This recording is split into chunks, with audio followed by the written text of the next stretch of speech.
I found out that my son wasn't mine after my wife cheated on me, and despite my attempts to be a present father, he chose his real dad and completely cut contact, but now he wants a relationship with me and I have no interest in seeing him. I, 48M, found out my ex, 49F, had cheated on me and that of the 2 children she had given birth to, 23F and 21M, only the girl was mine. I filed for divorce and my ex tried for reconciliation, but I couldn't live with so much doubt. Once we got to court, it was like a switch had flipped and she tried to keep me from the children. It didn't work though. I had really good lawyers. In spite of everything, I was willing to still be a father to Noah, fake name, but my ex can be very manipulative. She told Noah about his real dad and even introduced them. Since then, I became strict fake dad while he was cool real dad. When Noah was 13, he told me that he no longer wanted to see me and that he'd tell a judge the same thing if I forced visitation.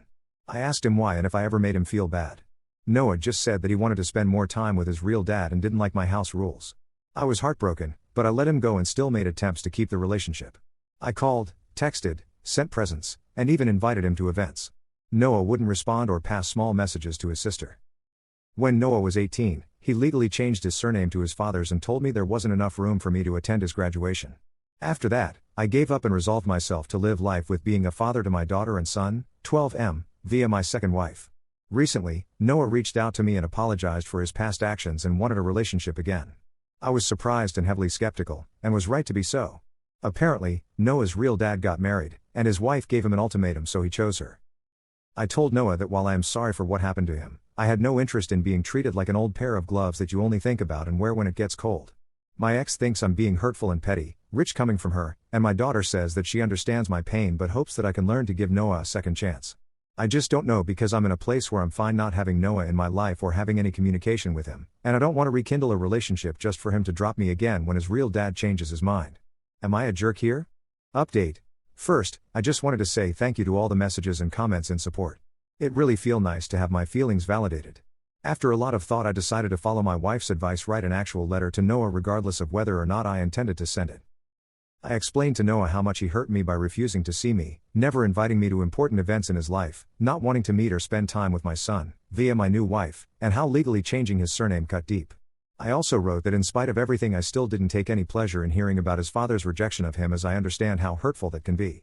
I said that even though I knew he was young, I was still angry over what he did, and a part of me felt resentful towards all the time, love and money I spent on him when I technically didn't have to.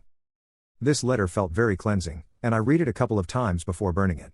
In the end, I decided to reach out to Noah and asked my daughter for his new number. He changed it when he was 19 and didn't give me his new one. I sent Noah a message reiterating how sorry I was at how his father treated him, but I was hurt how it felt like I was being treated as a last resort, and the circumstances of his desire to reconnect doesn't make me trust the relationship. I told him that I was willing to have some type of relationship with him again, but only under these specific guidelines. Don't call me dad or refer to me as father in any way. We can readdress this in the future, but right now it honestly feels too soon. Don't ever ask me for money. Co-signs for anything either. I'm not gonna be his personal ATM for any reason. You invite me to your things, I'll invite you to mine. He's free to complain or talk about his bio dad with or around me, but he needs to understand that I have no kind words for that man and will either say negative things or nothing at all. I expect him to be nice to my son and new wife, and treat them with respect. Don't go running to your mom in regards to information about my wife or son's lives, as it's none of her business. Don't go running to your mother or sister for any problems you have with me. We either talk about man to man or find someone else. I don't want them trying to put themselves into our business. He needs to understand that going forward, our relationship, if we continue to pursue one, is going to be different and will take more work on his end than mine, as he is less of a priority to me now that he's an adult. When I die, the majority of my assets will be split between his sister and my son through my current wife, and he will only be left the minimum requirement for him to not have grounds to sue. Again, I'm not going to be his cash cow.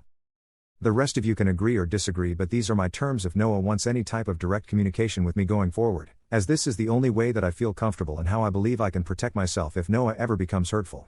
This will also be his last chance, and if he disappoints me again, then I am prepared to wash my hands of him, because I have more to live for than just waiting to be loved by someone.